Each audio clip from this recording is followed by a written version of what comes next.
Hello students, welcome to my YouTube channel CP study pro 20 में आप सभी का स्वागत है। आज हम आपको क्लास 10th की मैथ में एनसीईआरटी बेस्ड जितने भी सवाल होंगे वो सब सॉल्व करवाएंगे।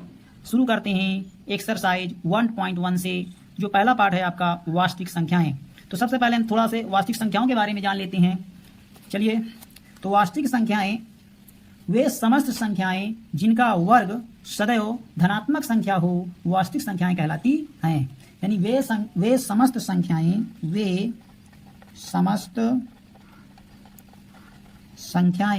जिनका वर्ग सदैव धनात्मक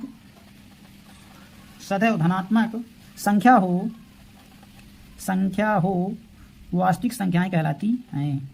वास्तविक संख्याएं कहलाती हैं। जैसे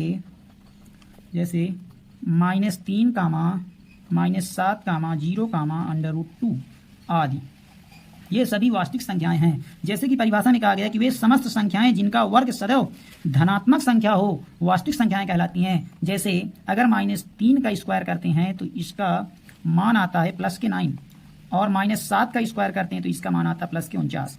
इसी प्रकार √2 का स्क्वायर करते हैं तो इसका मान आता है 2। ये सभी वास्तविक संख्याएं कहलाती हैं। अब हम पढ़ेंगे यूक्लिड विभाजन प्रमेयिका। तो यूक्लिड विभाजन प्रमेयिका यूक्लिड विभाजन प्रमेयिका। अब इसमें अगर हम किसी संख्या को लेते हैं, मान लीजिए a ले लेते हैं, a/b ले लेते हैं। a/b को अगर b का भाग a में दे दें तो मान लीजिए कि इसका जो भागफल आता है वो q है, और यहाँ पर कोई संख्या है और शेष इसका r आता है। तो अब इसका जो फार्मूला से बनाएंगे तो भाज्य बराबर हो जाएगा। तो भाज्य बराबर भाजक गुणे भागफल धन शेष फल। अब देखिए यहाँ पर भाजक आपका कितना है, b है, और भागफल कितना है, q है, और शेषफल आपका आया r। तो ये a बराबर हो जाएगा आपका b गुणे q प्लस r। तो a बराबर हो जाएगा bq प्लस r। ये आपका फार्मूला बन गया, bq प्लस r। अब इसके बाद एक कंडीशन होती है कि अगर 0 छोटा है या बराबर किससे, r से, r छोटा है b से, यानी r का मान जब भी लिखेंगे b से हरदम छोटा ही लिखेंगे। चलिए अब हम एक्सरसाइज देखते हैं।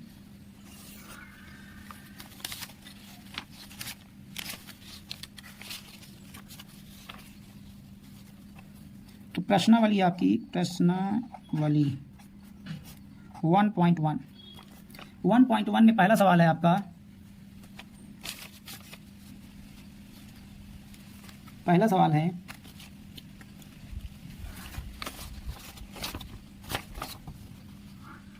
देखिए, पहला सवाल है निम्नलिखित संख्याओं का एचसीएफ ज्ञात करने के लिए यूक्लिड विभाजन एल्गोरिथ्म का प्रयोग कीजिए।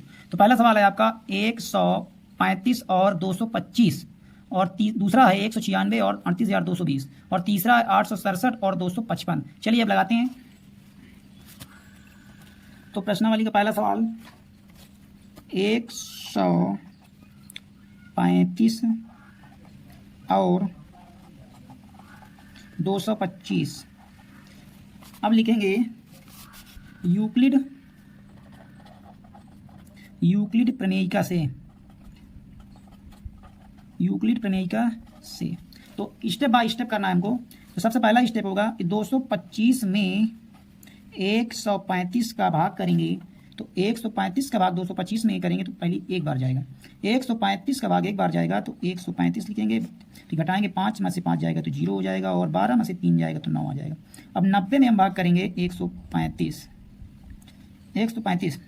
अब भाग 90 का भाग 135 में देंगे तो ये जाएगा एक बार, तो ये 90 आ जाएगा, और 5 बच जाएगा, 13 में से 9 जाएगा, 4 बच जाएगा। अब पुनः भाग देंगे 90 में 45 का, तो ये भाग चला जाएगा 45 दूना 90, यानी 2 बार जाएगा। तो ये पूरा डिवाइड हो जाएगा, खत्म हो जाएगा।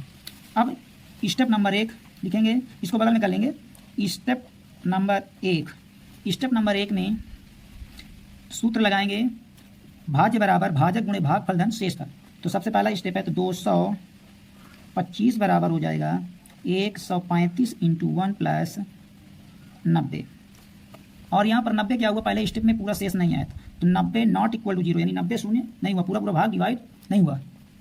अब इसके बाद करेंगे दूसरा स्टेप है स्टेप नंबर 2। स्टेप नंबर 2 में यहाँ से यहाँ तक का एक स्टेप आपका हुआ, अब फिर यहाँ से दूसरा स्टेप स्टार्ट होगा। तो 135 बराबर हो जाएगा 90 में 1 प्लस 45, तो 45 फिर पुनः 45 नॉट इक्वल टू 0, यानी शेषफल 0 के बराबर नहीं हुआ। अब तीसरा स्टेप में जाएंगे, तो स्टेप नंबर 3।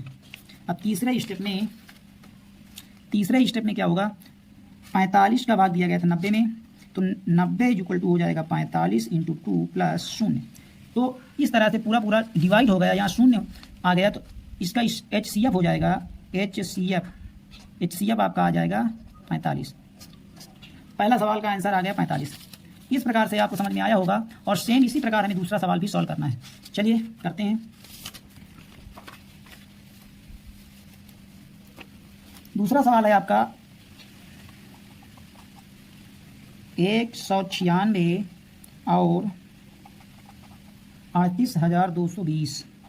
38,220। अब इसको पुनः वैसे ही लगाएंगे, तो 38,220 में भाग देंगे 196 का। अब 196 का भाग देंगे, तो सबसे पहली बार जाएगा 196 का भाग, तो पहले हम 196 का भाग ले जाएंगे 382 में, तो एक बार जाएगा, तो एक बार जाएगा, तो 196 यहाँ लिखेंगे।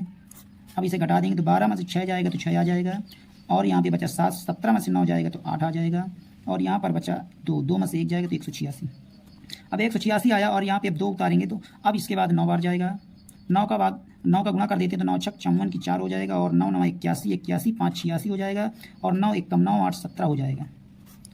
अब 17 हो गया, 12 में से 4 जाएगा, तो 8 आ जाएगा, और 15 में से 6 जाएगा, तो 9 आ जाएगा। इसके बाद यहाँ पे 7 बचा, तो 7 से 7 जाएगा, कुछ नहीं, और 1 भी खत्म हो गया, 1 से गया। अब 98, और यहाँ पर अब उतारेंगे, 2 उतार लिए थे, अब उतारेंगे 0। अब 980।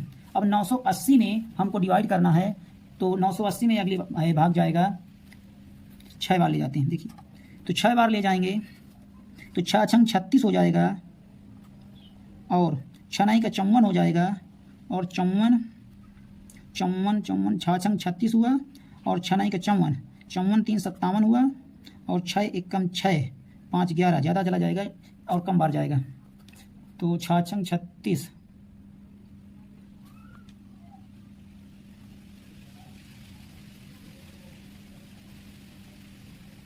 5 बार ले जाते, 5 बार ले चलते हैं, तो 5 छक्का 30 हो जाएगा, 5 छक्का 30 होगा, और 5 45 हो जाएगा, 45 3 48 हो जाएगा, और 5 1 कम 5 5 4 9 हो जाएगा, तो 0 से 0 खत्म, 8 से 8 खत्म, यानी पूरी संख्या खत्म। तो आपका आ गया 195। तो 195 आ गया। तो स्टेप नंबर 1 में, तो 38,220 बराबर 196 गुणे 195 प्लस 0। तो यहाँ पर पूरा पूरा डिवाइड हो गया। डिवाइड होने की स्थिति में क्या होगा कि इसका मासा यानी HCF जो हो जाएगा वो आ जाएगा 195। ये आंसर हो गया आपका सेकेंड पार्ट।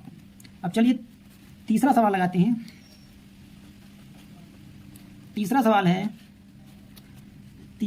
है अपना 867 का भाग हमें करना है 255 में। तो 867 और 255, तो इसका निकालेंगे तो 867 में हमें भाग करना 255 का। तो 867 में भाग करेंगे 255 का। तो 255 का भाग करेंगे तो यहाँ पर हो जाएगा, ये भाग आपका चला जाएगा 2 3 बार, 3 2 3 6 4 बार ले चलते हैं। तो चौको 8 4 बार नहीं जाएगा, 3 बार ही जाएगा। तो 3 5 15 होगा, और 3 5 15 1 16 हो जाएगा, और 3 दूना 6 1 7 हो जाएगा। अब 7 में से 5 को घटा देंगे तो 2 आ जाएगा, 6 से 6 घट जाएगा तो 0 आ जाएगा, 8 में से 7 जाएंगे तो 1 आ जाएगा। अब 102 शेष आ गया। अब 255 में भाग देना है 102 का। तो 255 भाग जाएगा तो 204 अर्थात 2 बार चला जाएगा। 204। अब 5 में से 4 जाएगा तो 1 आ जाएगा और 5 5 आ जाएगा, 2 में से 2 गए, खत्म हो गया। अब 51 में 51 का भाग 102 में देंगे तो 51 दूना हो जाएगा 102। ये पूरा डिवाइड कर दिया। तो स्टेप 1 2 3 स्टेप में ये बना है, तो नंबर 1 स्टेप लिखेंगे, स्टेप नंबर 1। तो सबसे पहले स्टेप नंबर 1, तो 867 बराबर 255 इंटू 3 प्लस 102, यानी 102 नॉट इक्वल टू 0, यानी शून्य नहीं हुआ। अब दूसरा स्टेप लिखेंगे, तो स्टेप नंबर 2 यहाँ से स्टार्ट होगा, तो 255 बराबर हो जाएगा 102 गुणे 2 प्लस 51 शेष आ गया, तो 51 नॉट इक्वल टू 0। अभी पूरा डिवाइड नहीं हुआ। अब इसके बाद तीसरे स्टेप में चलते हैं, स्टेप नंबर 3। तो स्टेप नंबर 3 में 102 बराबर हो जाएगा 51 गुणे 2 प्लस 0, अर्थात तीसरे स्टेप में पूरा 0 हो जाता है, इसलिए इसका HCF जो होगा, HCF अर्थात महत्तम समापवर्तक जो होगा वो आपका हो जाएगा 51। ये आंसर हो जाएगा। इस प्रकार से पहले के तीन सवाल थे और तीनों सॉल्व हो गए हैं। अब अगला सवाल नंबर 2 बताते हैं। सवाल नंबर 2 दूसरा सवाल है, और दूसरा सवाल देखिए। दूसरा सवाल कहता है, दिखाइए कि कोई भी धनात्मक विषम पूर्णांक 6q + 1 6q + 3 तथा 6q + 5 के रूप का होता है जहां q कोई पूर्णांक है। तो देखिए सवाल लगाते हैं। दूसरा सवाल है आपका, दूसरे सवाल में, तो सबसे पहले दूसरे सवाल को सॉल्व करते हैं। सबसे पहले सवाल से माना देखेंगे, माना ए एक विषम धनात्मक पूर्णांक है, धनात्मक पूर्णांक है। अतः बी एक धन पूर्णांक है, अतः बी एक धन पूर्णांक है। चलिए यहाँ पे दिया गया है, संख्याएं दी गई हैं 6q + 1 या 6q + 3 या 6q + 5 के रूप का होता है जहाँ q कोई पूर्णांक है। चलिए हल करते हैं। तो b बराबर हो जाएगा, b बराबर 6, तो b बराबर 6 हो जाएगा। तो 6 का मान जो होगा वो 0 R b, यानी b यहाँ पर कितना 6। तो इसको सॉल्व करेंगे तो 0 से 0 छोटा है और बराबर r बड़ा है, लेकिन r से छोटा मान हमको चाहिए, b r से भी बड़ा है, तो r का मान जो होगा b से छोटा होगा। यानी कि r का मान अगर हम माने तो r का मान हो जाएगा, r बराबर मानेंगे 0, 1, 2, 3, 4, 5 तक लेंगे। तो इसके बाद हम लगाएंगे यूक्लिड की विभाजन प्रमेयिका से। तो यूक्लिड की विभाजन प्रमेयिका से, तो यूक्लिड की विभाजन प्रमेयिका होती है a बराबर BQ + R। ये हम शुरू में परिचय में बताए थे। अब हमें एक का निकालना है। तो a बराबर पहला हो जाएगा, a बराबर, तो यहाँ पर b का मान 6 था, तो 6q + 0 पहला हो जाएगा, और दूसरा फिर रखेंगे तो a बराबर 6q + 1 हो जाएगा, और अगला रखेंगे तो a बराबर हो जाएगा 6q + 2, ये 2 रखेंगे, और इसके बाद a बराबर 6q + 3 रखेंगे। इसी प्रकार सबको रखेंगे तो a बराबर 6q + 4 हो जाएगा, और अगला तो a बराबर आपका हो जाएगा 6q + 5। ये ऐसे आपको रख लेना है यूक्लिड की विभाजन प्रमेयिका से। अब इसके बाद आगे, अब हमें सम संख्याएं और विषम संख्याएं बतानी है इसमें। तो अब यहाँ पर देखेंगे तो a बराबर 6q + 0, तो यहाँ जो सवाल में बताना था, हमें सवाल में बताना था, सवाल हमारा था दिखाइए कि कोई भी धनात्मक विषम पूर्णांक 6q + 1 या 6q + 3 तथा 6q + 5 के रूप का होता है जहाँ कोई क्यू कोई पूर्णांक है। तो देखिए अब यहाँ पर विषम संख्याएं और सम संख्याएं बताना, तो सम संख्याएं हमारी होंगी, तो पहला हो जाएगा 6 क्यू प्लस 0 ए बराबर, और ए बराबर अगला हो जाएगा 6 क्यू प्लस 2, 6 क्यू प्लस 2 हो जाएगा, और फिर हो जाएगा ए बराबर 6 क्यू प्लस 4। ये सम संख्याएं हो जाएंगी। अब हमें विषम संख्याएं बताना है, तो विषम संख्याएं आपकी होंगी ए बराबर 6 क्यू प्लस 1 हो गई, और फिर दूसरी हो जाएगी ए बराबर 6 क्यू प्लस 3 हो जाएगी, और फिर हो जाएगी ए बराबर 6 क्यू प्लस 5। ये आपका तो पूछता है जो वहाँ पर देखिए विषम सम संख्या हो गई, और इसके बाद यहाँ विषम संख्या हो गई। ये आपका आंसर हो गया, आंसर। अब अगला सवाल है, अगला सवाल आपका सवाल नंबर 3।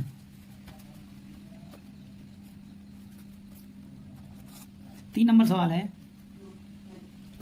किसी परेड में 6 से 16 सदस्यों वाली एक सेना की टुकड़ी को 32 सदस्यों वाले एक सेना के बैंड के पीछे मार्च करना है। दोनों समूहों को समान संख्या वाले स्तंभों में मार्च करना है। उन स्तंभों की अधिकतम संख्या क्या होगी जिसमें वे मार्च कर सकें। देखिए यहाँ पर अधिकतम संख्या पूछ रहा है, अर्थात इसका मासा निकालेंगे। चलिए निकालते हैं। 616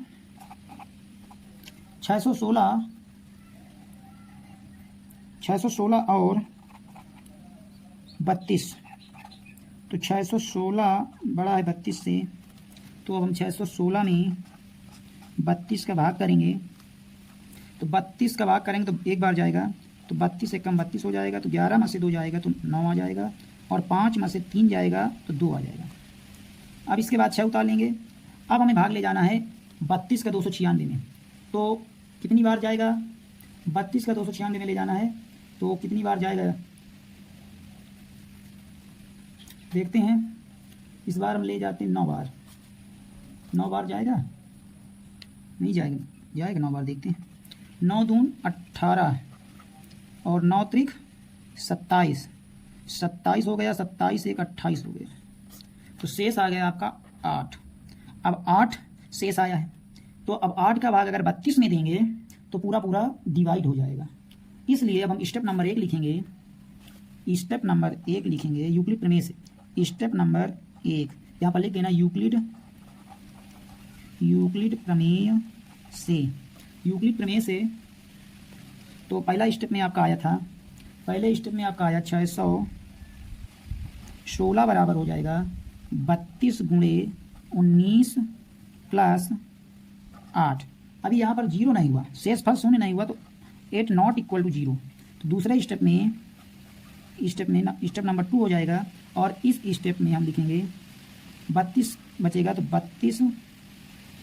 32 का भाग अगर हम 8 में करते तो 8 चौको 32, तो 8 × 4 प्लस 0, तो यहाँ पर शेष फल जो आ गया वो 0 आ गया। भाग करके दिखा देते हैं आपको। 32 में भाग करना तो 8 चौक 32 हो जाता है, ये खत्म हो गया। अब यहाँ पर शेष फल 0 आ गया, तो स्टेप नंबर 2 में 0 हुआ, तो इसका HCF जो हो जाएगा, HCF बराबर HCF आपका 8 आ जाएगा। HCF 8 होगा।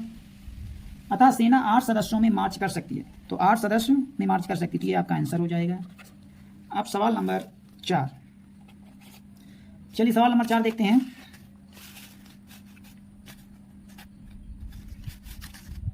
चौथा सवाल है,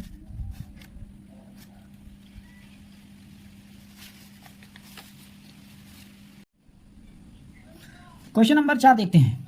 चलिए सवाल कहता है, यूक्लिड विभाजन प्रमेयिका का प्रयोग करके दर्शाइए कि किसी धनात्मक पूर्णांक का वर्ग किसी पूर्णांक m के लिए 3m या 3m+1 के रूप का होता है। तो 3m या 3m+1 के रूप का होता है। तो हल करते हैं। माना a कोई धनात्मक पूर्णांक है, माना a कोई धनात्मक पूर्णांक है, तो माना a कोई धनात्मक पूर्णांक है। अब देखिए, तो यहाँ पे 3m या 3m+1 तक, तो इसका मतलब ये होगा कि b का मान जो होगा वो 3 होगा, और r बराबर हो जाएगा 0,1,2, अर्थात जो r का मान होगा वो r का मान 0 के बराबर या छोटा r का मान जो होगा वो b से छोटा होगा। तो r बराबर हम लिख सकते हैं 0 r b का मान 3 लिखें। तो इसका मतलब ये होगा r का मान जो भी लेंगे वो 3 से कम ही लेंगे। चलिए, तो 3 से कम यानी 0 हो सकता है, या तो 1 हो सकता है या 2 हो सकता है, 3 तो हो नहीं सकता क्योंकि बराबर हो जाएगा। चलिए अब देखते हैं, कहता है सवाल में जो कहता है धनात्मक पूर्णांक का वर्ग, तो वर्ग निकालना है। तो मान लीजिए हमने लिखना धनात्मक, पहले लिखते हैं यूक्लिड विभाजन प्रमेयिका से, यूक्लिड विभाजन प्रमेयिका से तो होता है फार्मूला a बराबर बी क्यू प्लस आर। अब हम क्या करेंगे इनका, तो a बराबर निकालेंगे तो पहले हो जाएगा 3q यानी b का मान 3 रखेंगे और q रखेंगे प्लस r का मान 0, तो a बराबर 3q प्लस 0। तो अब यहाँ पर कह रहा है इनका वर्ग, तो a बराबर a स्क्वायर यानी इधर वर्ग करके दिखा देते हैं, तो a इधर हो जाएगा a स्क्वायर बराबर 3 त्रिक 9 q स्क्वायर हो जाएगा। तो यानी कि a बराबर आ जाएगा, a स्क्वायर बराबर हो जाएगा, इसे हम लिख सकते हैं 3 इंटू 3q स्क्वायर। तो यहाँ m क्या है, एक पूर्णांक है, तो m बराबर लिख सकते हैं इसको, माना m बराबर 3q स्क्वायर। तो ये हो जाएगा आपका a स्क्वायर बराबर 3m। अब इसी प्रकार अगली संख्या निकालेंगे, तो a बराबर हो जाएगा 3q प्लस 1। अब 3q प्लस 1 का स्क्वायर करेंगे तो ये हो जाएगा a स्क्वायर बराबर 3q प्लस 1 का होल स्क्वायर हो जाएगा, और होल स्क्वायर हो जाएगा। तो इसे सॉल्व करेंगे, तो ये आपका आ जाएगा a प्लस बी का होल स्क्वायर का सूत्र लगा देंगे, तो हो जाएगा a स्क्वायर यानी 3q का स्क्वायर प्लस 1 का स्क्वायर प्लस 2ab, तो 3q प्लस इंटू 1, तो स्क्वायर करेंगे तो ये हो जाएगा 3 त्रिक 9q स्क्वायर प्लस 1 प्लस 3 दूना 6q हो जाएगा। अब इसे हमें आगे हल करना है, तो आगे सॉल्व करेंगे तो ये हो जाएगा, तो इसे लिखेंगे a स्क्वायर बराबर 9q square plus 6q plus 1। अब यहाँ पे a स्क्वायर बराबर हो जाएगा, 3 कॉमन ले लेंगे तो ये बन जाएगा 3q square plus 2q plus 1, ये प्लस 1 बन जाएगा। तो माना m बराबर हो जाएगा 3q स्क्वायर प्लस 2q, तो ये बन जाएगा a स्क्वायर बराबर आपका बन जाएगा 3m प्लस 1 के रूप का बन गया। अब अगला देखते हैं,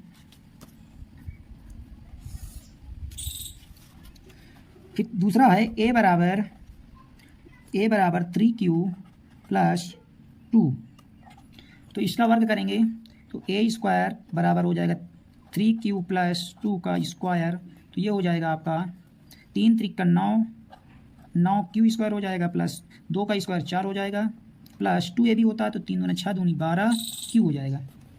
अब इसको हमें सेट करना है, तो ये आ जाएगा 9q square plus 12q plus 4 को लिख देंगे, 4 को लिखेंगे 3 प्लस 1 लिख लेंगे।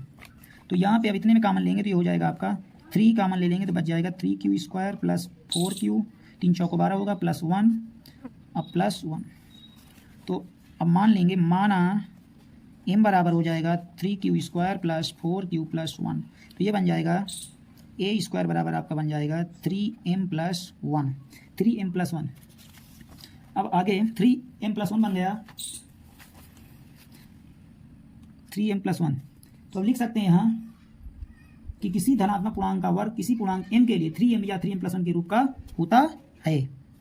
तो लिख सकते हैं, यानी कि बन गया आपका 3m कामा 3m प्लस 1 के रूप का होता है, आंसर हो जाएगा सिद्ध हो। अगला सवाल है क्वेश्चन नंबर 5।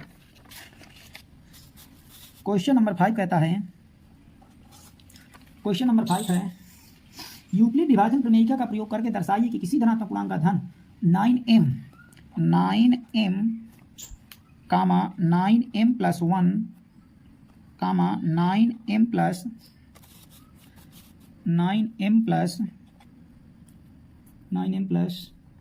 8 के रूप का होता है, ये हमें बताना है।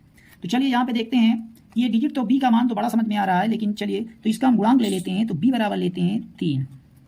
तो अब 0 और d, यानी 0 और d का मान 3 रख देंगे। तो r का मान b से छोटा होना चाहिए, तो अर्थात r का मान जो आएगा वो 0 हो सकता है, 1 हो सकता है, 2 हो सकता है। अगर 9 लिखेंगे b का मान तो सवाल थोड़ा बड़ा हो जाएगा, इसलिए हम इसका गुणांक ले लेते हैं। तो r बराबर 0, 1, 2।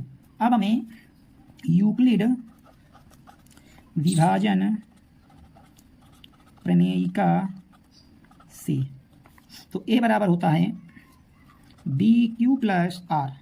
तो a बराबर हो जाएगा 3Q प्लस 0। तो अब इसको कहता है सिद्ध करना है घन, यानी यूक्लिड विभाजन प्रमेयिका का प्रयोग करके कहते हैं किसी धनात्मक पूर्णांक का घन का रूप का होता है। तो चलिए अब इसे सिद्ध करते हैं। तो सवाल में पूर्णांक का घन 9m 9 प्लस 9 प्लस के रूप का होता है। चलिए देखते हैं। तो ये हो जाएगा, अब हम इसका घन करेंगे तो a बराबर हो जाएगा a क्यूब बराबर 3Q प्लस 0 का क्यूब हो जाएगा। तो इसका सॉल्यूशन हो जाएगा, 0 का क्यूब तो 0 हो जाता है, तो 3 त्रिक का 9, 9 त्रिक का 27, 27Q की पावर 3 हो जाएगा। अब निकालेंगे एक के लिए, तो a बराबर हो जाएगा 3Q प्लस 1। अब इसका भी घन कर देंगे तो a क्यूब बराबर हो जाएगा 3Q प्लस 1 की पावर 3।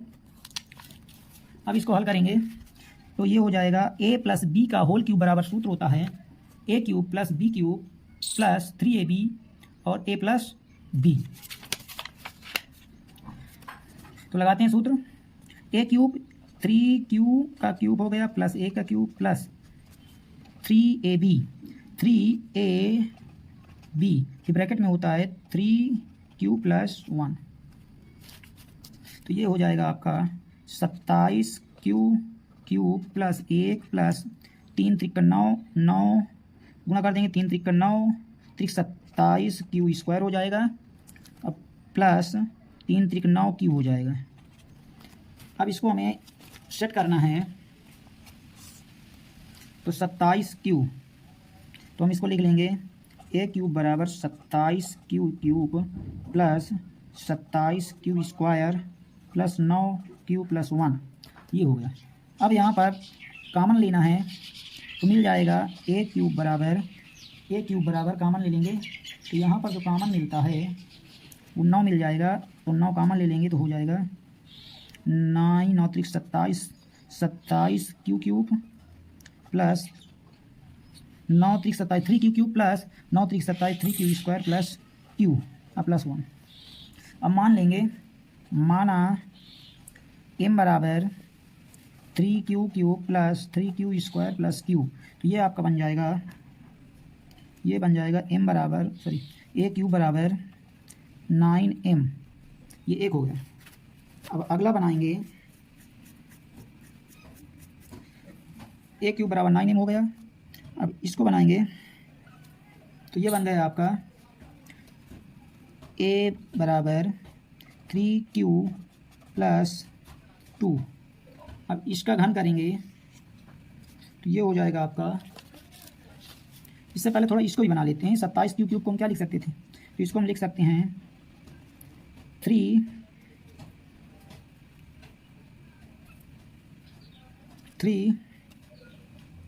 9 कॉमन ले लेते इसमें, तो 9 इंटू 3 क्यूब लिख सकते हैं। तो इसको मान लेते m बराबर, तो m बराबर हो जाएगा 3 क्यूब, तो ये बन जाएगा आपका a क्यूब बराबर 9m। चलो बन गया, तो 9m, तो यहाँ पर जो बनेगा ये 9m प्लस 1 हो जाएगा। अब दूसरा लेते हैं, तो a बराबर 3Q प्लस 2, तो इसको हल करेंगे तो a का क्यूब बराबर 3Q प्लस 2 का क्यूब, तो ये हो जाएगा आपका a क्यूब बराबर 3 त्रिक का 9 यानी 27Q क्यूब हो जाएगा प्लस 8 हो जाएगा प्लस तो a cube plus b cube, अब प्लस 3ab, तो 3 3 3 का 9 दूना 18 क्यू हो जाएगा, ब्रैकेट में हो जाएगा 3q + 2। अब गुणा कर देंगे तो a क्यूब बराबर हो जाएगा 27q + 8 + 18 3 का 54q² + 18 दूना 36q। अब देखिए कॉमन लेते हैं तो a क्यूब बराबर हो जाएगा ये 27 क्यूब और 54q² और 36q में कॉमन लेंगे तो आ जाएगा 9। तो 9 कॉमन लेंगे तो ये बच जाएगा 9 3 27, 3q बच जाएगा प्लस 9 6 54 6q² प्लस 9 4 का 36q बच जाएगा प्लस 8 बच जाएगा। चलिए अब आगे देखते हैं। तो ये हो जाएगा माना m बराबर 3q³ plus 6q² plus 4q। तो ये बन जाएगा m बराबर मान लिया तो बन जाएगा आपका a क्यूब बराबर 9m + 8। a क्यूब बराबर 9 + 8 यानी ये टोटल बन गया आपका। तो पहला बना 9m कामा फिर बनेगा 9m + 1 फिर 9m + 8 9। तो 9m तो सिद्ध करना था हमें कि धनात्मक पूर्णांक का घन 9m + 1 या 9m + 8 के रूप का होता है। तो अतः धनात्मक पूर्णांक 9m + 1 9m + 8 के रूप का होता है। ये सिद्ध हो गया, आंसर हो गया। धन्यवाद। अगर आपको वीडियो अच्छा लगे तो कमेंट करिएगा, लाइक करिएगा और शेयर करिएगा और सब्सक्राइब अवश्य कर लीजिएगा। धन्यवाद।